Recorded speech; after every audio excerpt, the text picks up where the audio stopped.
నిన్న జోసెఫ్ విజయ్ నరేంద్ర మోదీని మర్యాదపూర్వకంగా కలుసుకున్నారు. రాష్ట్రంలో ఉన్నటువంటి సమస్యల గురించి చెప్పారు. అలాగే ఉపాధి అవకాశాలు, ఉద్యోగ అవకాశాలు పెరగడానికి డిఆర్డిఓ ఏర్పాటు చేస్తున్నటువంటి ప్లాంట్లు ఏవైతే ఉన్నాయో వాటిని ముందు ఏర్పాటు చేసుకోవడానికి గ్రౌండ్ లెవెల్ అన్ని ఏర్పాట్లు చేయండి, మొదట ఇక్కడే పెట్టండి. ఇంతకుముందు కూడా డిఆర్డిఓ ఇక్కడే ఏర్పాటు చేస్తామని చెప్పింది. దానికి మీ మద్దతు కావాలని నరేంద్ర మోదీ గారిని అడగడం జరిగింది. అలాగే శ్రీలంకనే అరెస్ట్ చేసినటువంటి 58 మంది మత్స్యకారుల్ని, 122 ఆ బోట్లు ఏవైతే ఉన్నాయో వాటిని విడిపించడానికి కూడా కేంద్ర ప్రభుత్వం సహకారం చేయాలని చెప్పడం జరిగింది. అంతా బాగానే ఉంది. ముఖ్యంగా తమిళ గీతం, తమిళ తల్లి గీతాన్ని అన్నిటికంటే ముందు ఆలపించడానికి మాకు అనుమతులు ఇవ్వండి అధికారికంగా.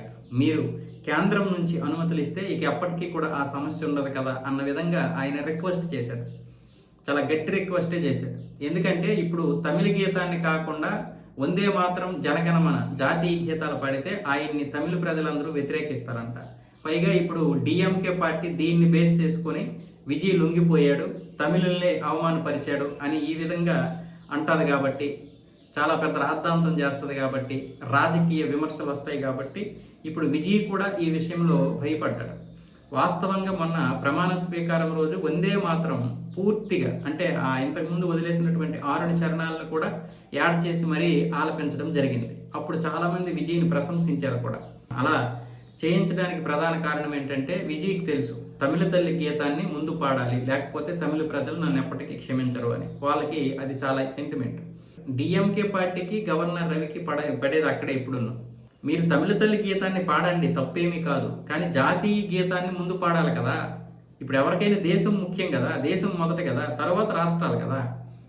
కానీ ఈ తమిళనాడు వాళ్ళు ఎలా చెప్తారు అంటే అంత వాళ్ళ కోసమే చెప్పినట్లుగా, వాళ్ళదే సపరేట్గా ఒక దేశం అన్న విధంగా, ఏదో మేము మీకు సహాయం చేయడానికి, మేమేదో మీకు ఉద్ధరించడానికి మీ జాతీయ గీతం పాడుతున్నాం, అసలు అది కూడా పాడాల్సిన అవసరం లేదు అన్న విధంగా స్టాలిన్ వాళ్ళు, తమిళ వాళ్ళు చాలా బాగా ఇచ్చేసేవాళ్ళు, ఎక్స్ట్రాలు చేసేవాళ్ళు.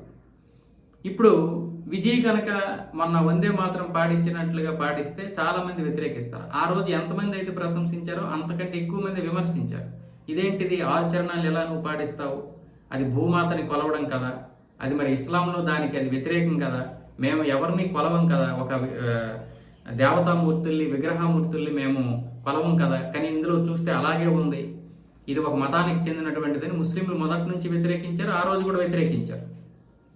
అయితే విజయ్ దీని గురించి రోజు రాద్ధాంతం ఎందుకు అని చెప్పి ఈ తమిళ తల్లి గీతాన్ని ముందు పాడతామని రిక్వెస్ట్ చేస్తున్నాడు.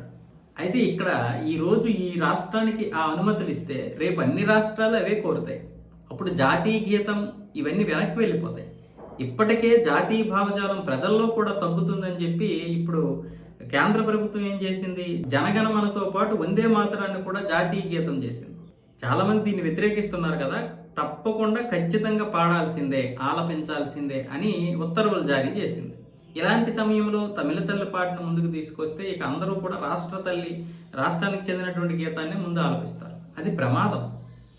రాష్ట్ర గీతం ఆలపించడం కాదు, ముందు తీసుకురావడం ప్రమాదం. ఈరోజు మనకి తెలుగు తల్లి ఉంది, మేము తెలుగు తల్లినే పాడుతాం, తర్వాత వందే మాత్రం పాడతాం అంటే నీలో జాతీయ భావజాలం ఉండదు, ప్రాంతీయ భావజాలం ఉంటుంది. అలా పిల్లలందరిలో ప్రాంతీయ భావజాలం ఏర్పడితే రేపు పొద్దున్న మనం విశాల దృక్పథంతో ఎలా పనిచేస్తాం, కుంచుకుపోయి ఉంటాం. ఆ కుంచుకుపోయేటటువంటి మనస్తత్వం ఇక్కడ నుంచే మొదలైతే అది చాలా పెద్ద ప్రమాదం. ఈరోజు తమిళనాడు వాళ్ళు అందుకే దేశంలో ఇతర ఏ ప్రాంతాల్లోనూ పెద్దగా కలవలేరు. అంటే ఆ మనస్తత్వం ఉన్నటువంటి వారు కలవలేరు. అలా కాకుండా బ్రాడ్గా ఆలోచించేటటువంటి వారు, విశాల దృక్పథంతో ఉన్నటువంటి వారు అక్కడ ఇమడలేరు, బయటకు వచ్చి బ్రతుకుతున్నారు, అది వేరే విషయం. కానీ ఎక్కువ శాతం ఈరోజు హిందీని కూడా వ్యతిరేకించడానికి ప్రధాన కారణం అదే. ఇది జాతీయ భాష, ఇది మాకెందుకు, ఎవరో ఇప్పుడో ఏదో చెప్పారట, దాన్నే పట్టుకొని వేలాడుతున్నారు. హిందీ మాట్లాడినంత మాత్రాన్ని నిజంగా మీ మీద దాడి జరిగితే మరి ఇంగ్లీష్ మీరు ఎందుకు నేర్చుకుంటారు? అలాంటప్పుడు మీరు క్రిస్టియానిటీని ఎందుకు తీసుకొచ్చారు? మరి అలాంటప్పుడు మీది హిందుత్వం కదా, హిందుత్వమే కోల్పోతున్నారు కదా, మీ ఉనికికే మీరు ప్రమాదం కదా. ఎవడో తీసుకొచ్చిన మతాన్ని మీరు ఆచరిస్తున్నారు, దేవాలయాలను పాడు చేసుకుంటున్నారు, ఆస్తులను పాడు చేసుకుంటున్నారు. కానీ ఇక్కడ ఒక జాతీయ గీతం విషయంలో ఇంత పెద్ద రాద్ధాంతం చేస్తున్నారంటే మీరు ఎంత భయంతో బ్రతుకుతున్నారో, వీళ్ళని ఏ విధంగా ఆనాటి పెద్దలు, నాయకులు మార్చేశారో ఆలోచించండి. ఇది చాలా పెద్ద ప్రమాదం. తమిళ తల్లి, తెలుగు తల్లి గీతాలు అనేవి చాలా ఇంపార్టెంట్, ముఖ్యమైనవే. కానీ మనం వేరే వాటిని జాతీయ గీతాలను విస్మరించి వీటిని తీసుకురావడం అనేది మనలో ఉన్నటువంటి వేర్పాటువాదాన్ని సూచిస్తాయి.